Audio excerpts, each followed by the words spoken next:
I'm going to present tonight on building your brand on social media with little to no budget. The reason for the afterthought in parentheses is we're well aware that many attending tonight are launching new startups, launching ventures on the side, and may not be especially well funded or have a ton of resources at their disposal to spend on marketing, specifically on social media. So this presentation is geared toward um, audiences that might not have access to especially large resources and budgets for their marketing efforts. But I also wanted to give a nice overview of how to develop a social media presence, both in terms of strategy and in terms of content creation. So I'm going to try to touch on all of that. We'll see if we get through it all. But I'm going to also try to throw in some really practical examples and based on my own personal experience and brands that I've worked on. But let me start us off by just introducing myself and what I do currently. I am the Associate Director at the Novak Leadership Institute, which is housed within the School of Journalism at the University of Missouri. And I've been teaching there for the last eight or 9 years in the Strategic Communication Department. And about 3 years ago, we launched 3 or 4 years ago, a leadership institute to serve both the students in the program and students beyond and individuals in the community as well with leadership education. So my background really is in advertising and marketing. And on the left there is where I started at an agency called the Richards Group in Dallas. And I worked on a number of national brands there, specifically in digital marketing. Then I moved over to Learfield IMG College, where I worked creatively and in the digital space on a number of Division I athletic properties. And then when I switched over to Mizzou, I've been teaching in the classroom, but also consulting and doing quite a bit of freelance work on the side to stay relevant for a number of other brands as well. So a lot of digital marketing experience in my background, but mainly where I'm focused these days is investing in these guys, college students, and trying to help them find their voice and find their direction in their career. But I'm very lucky. I think I'm very fortunate to be able to blend my passion for building brands and for building up people. And whether you are someone attending tonight who's trying to build your own personal brand via social, or an organization that you're working for, or a venture that you've created, hopefully these tips will prove relevant for any of those three dimensions. So I'm going to first present a framework, then a process, and then some tactics. So we'll go super high level, medium high level, and then bring it hopefully on down to the ground. So a framework, just to try to couch this conversation in something a little bit, I would have to kick myself if I didn't say these things. We really can't start this conversation by saying, oh, we should all be doing social media. Or my favorite, oh, hey, Brandon, we need a Snapchat account. Can you go create us one? You have to start at a higher level when you're thinking about your social media activities and what you're going to invest and how much time. Social media exists within a much larger framework of a broader marketing mix and a digital marketing ecosystem. So we have to think about where our efforts in social media fit first within those larger frameworks. And then we have to ask ourselves, what do we really want to get out of our social media marketing efforts? How much time and energy and money are we willing to invest? So to give us a broader framework here, it's helpful to think about marketing as a whole in terms of paid media, owned media, and earned media. And within each of these, right, paid media has your traditional advertising in a slew of different tactics and channels you can advertise through. Same thing with earned media. You can try to generate public relations and develop a number of strategies or executions that would get you free media and word of mouth. Owned media refers to the things that you build yourself. Things like your website, things like your email newsletter, events and conferences that you speak at, any thought leadership you have. And I think there's going to be some further conversations tonight about content marketing and thought leadership. But all of these things, really are in the broader framework, and social is just a piece. But if we're thinking about it rightly, we're thinking about how we can leverage each of these in an integrated manner, and how social media fits within each of these, and how we can promote our social efforts in each of these environments, and think about how we can leverage them to create a sum that's greater than a whole that's greater than the sum of its parts. So what does that look like in the digital ecosystem? Well, typically when we're talking digital, we have a few major areas, right? We have email, we have search, we have your website, and then social media fits into that.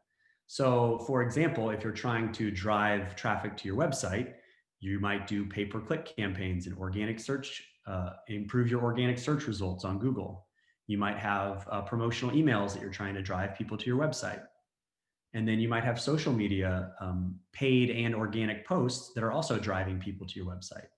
All of these are sort of working together to create this ecosystem where you're pushing content and pulling users to your website.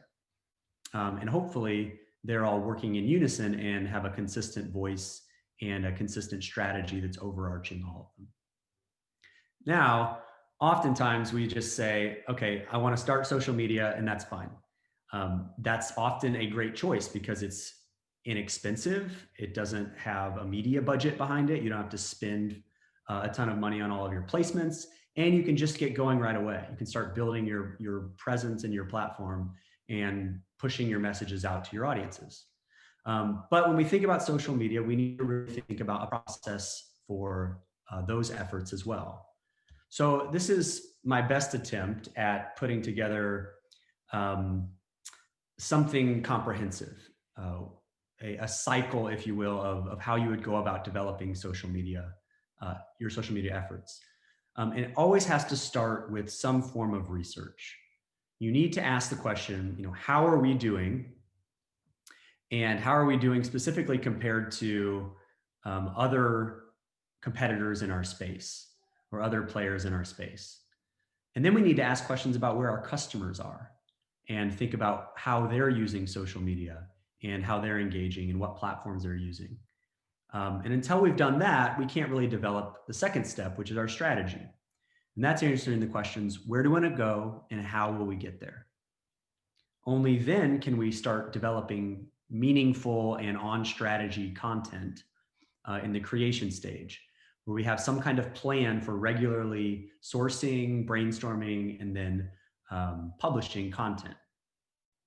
Then we have to move to managing that content, and that's posting it on a regular basis and managing any community interaction. So we often call that community management. So that's responding to posts and following and liking and commenting, responding to comments. And then the final step is measurement. So how did we do and what should we change or optimize? And then the cycle continues and repeats itself. So first, research. This step is all about getting a lay of the land, seeing what's out there and seeing where you fit within that. So you would do well to research your competitors, and this doesn't take a ton of money. You can literally go on to Instagram, Facebook, YouTube, Twitter, and start following your competitors. And you can start to audit their activity. You can start to see when they're posting, how they're posting, what they're posting, and start to see what kind of scale you're up against, benchmarking yourself against these competitors. How many followers do they have? What kind of engagement do they tend to get? Then you can also move beyond your competitors into general trends in the space and best practices that maybe some idealized version of yourself is already doing. So picking a company and following what they're doing that might give you some inspiration and best practices. So here's an example of a competitive chart or audit where you would go in and look on various platforms to see what your top 2 competitors have done. After you conduct research, you move to the strategy phase. And here's where you're going to set goals. We call KPIs, key performance indicators. You're going to define your target audience. You're going to choose the platforms that you want to be on. And you're going to establish content pillars, then brainstorm some tactics, and then think about your voice and what your brand looks like visually. So goals might include awareness, consideration, and conversion level goals. We often think of these things in terms of like a funnel, right? You might want to generate first awareness and get your message out there, build your following, just start to get followers on various accounts. Consideration might be, hey, I really want to get a message out there that plants us in the minds of our followers, that puts our brand top of mind for them. And then conversion is when you really want to move them to action. So that might be clicks to your website, downloads of some kind of thought leadership piece like a white paper, or even purchase on your website. It's better to think in social about the funnel actually widening back out after somebody takes action, because then they can share and become an evangelist for your brand. And this is a great chart. You'll have access to this later, but you can see some of the tactics and activities you might do and the ways you might measure those activities given the specific place you are within the funnel. An audience profile we've all seen, but with social, you might want to get a little more specific about how they're using different social media platforms. You know, where are they at is certainly important demographics and psychographics like interests and behaviors. But get a nice snapshot of your standard user, the typical target audience that you're trying to message to on your social media platforms. And these might be a little bit different for different platforms. So if you think about LinkedIn, for example, if you are a company that is much more professionally oriented, like the Small Business Development Center, you might be focusing more on reaching out to organizations and companies. If you're more news oriented, you might be a Twitter specific channel. If you're trying to target younger audiences, you might be more present on Snapchat or Instagram or even TikTok. Content pillars are all about developing the messaging themes that you think you want to pull from in your social media efforts. So this is an example from Gatorade, where we have 4 different content pillars.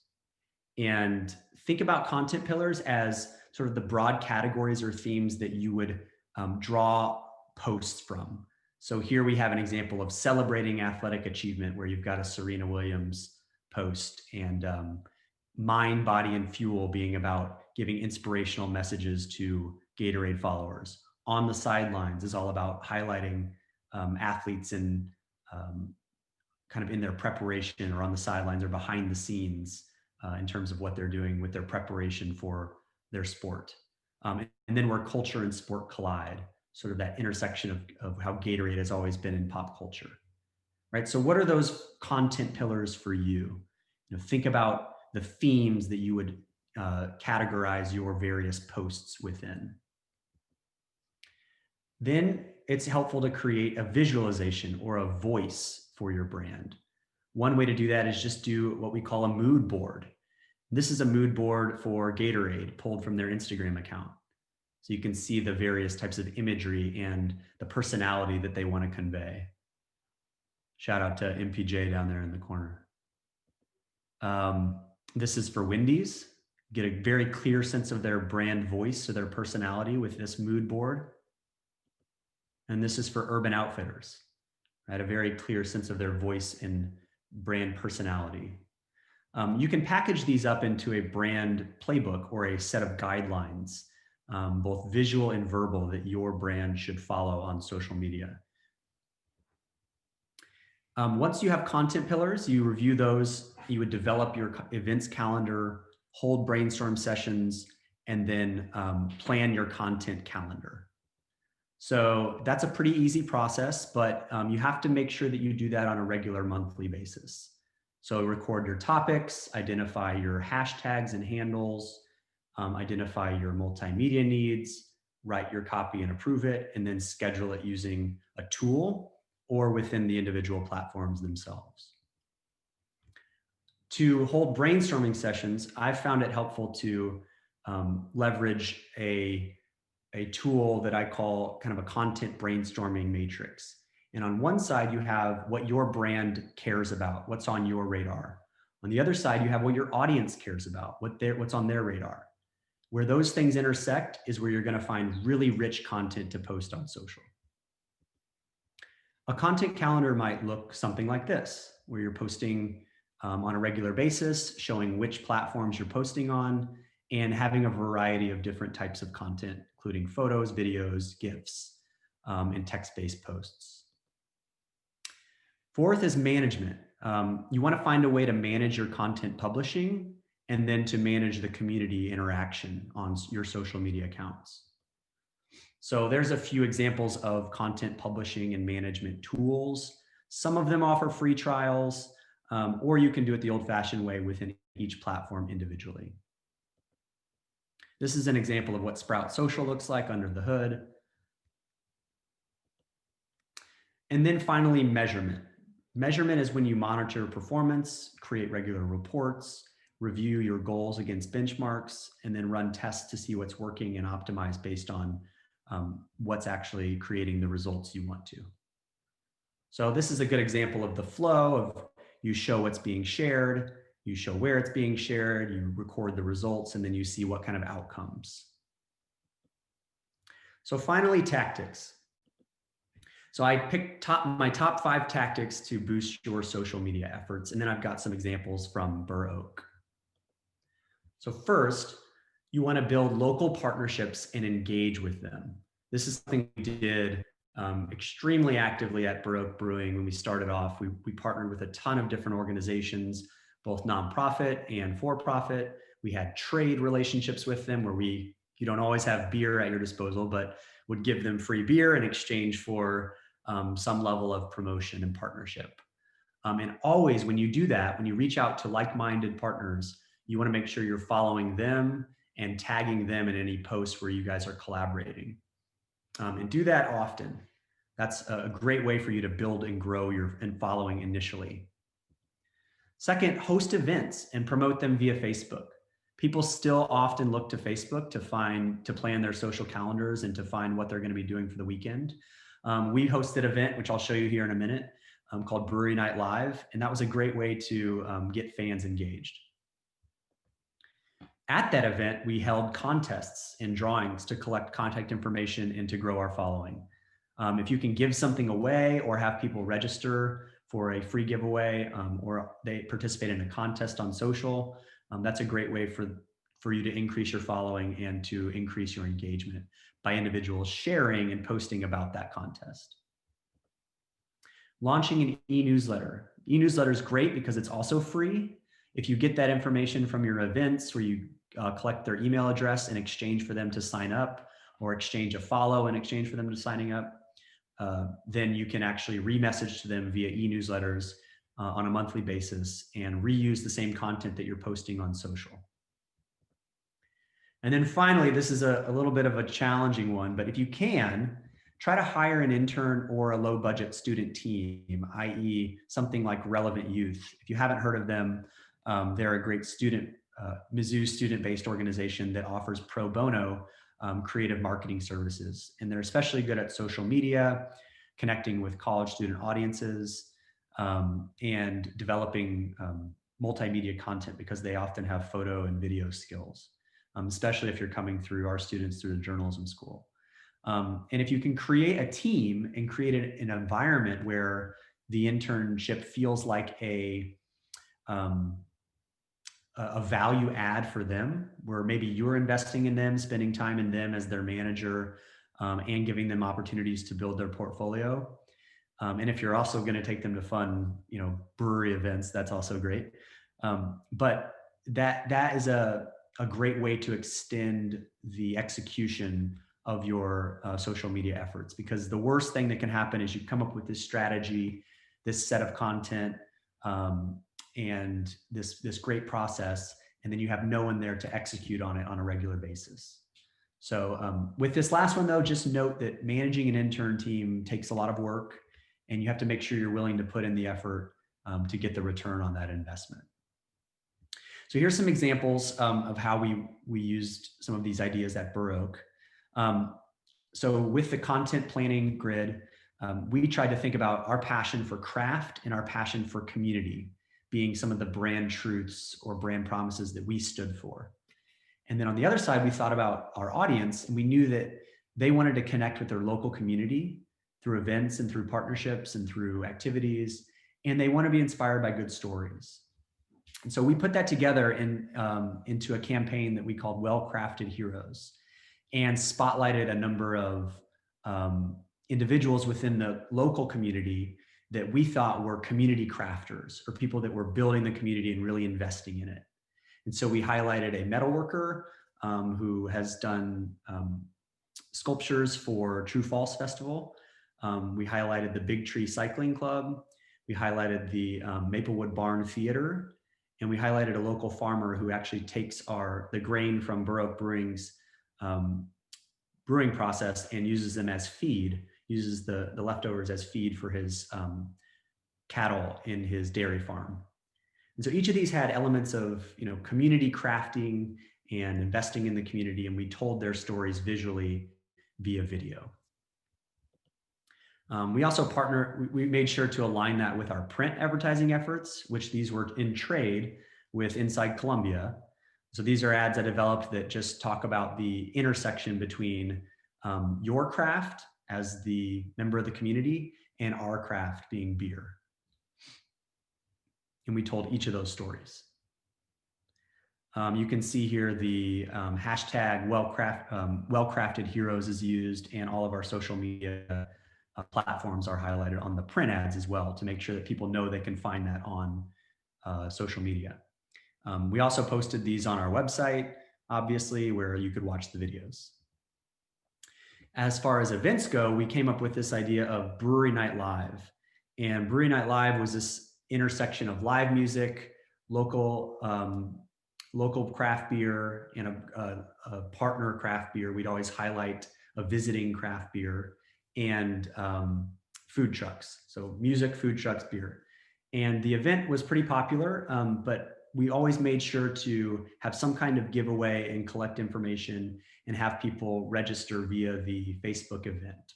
And that was a great way to build our following. We would take photos at the event and then tag people, and that was another great way, including inviting a bunch of partners and always tagging them and having them post about the events and tag us on their accounts as well. And of course, all of this we promoted via our newsletter and continued to reach out to our email database. And all of these were, either low budget or relatively free ways. We didn't use any paid media to develop these types of messages. Okay, so I wanted to leave enough time to open it up for questions, and I hope I did. Well, we haven't had any come through. Okay. Right at time, so good job. So Brandon, if you want to put your email address in the chat, and if anyone does have any follow-up questions, that they could contact you through email, would that be all right with you? That's great. And if we don't have time, we don't have questions, but we do have time, I might show one of the clips from the Well-Crafted Heroes. We're right at time. Oh, we're at time. Okay. Well, but we can also send it in the follow-up email tomorrow if you wanted to send that link. So great. So I'll put that. My email is butcherb@missouri.edu, and happy to answer any questions.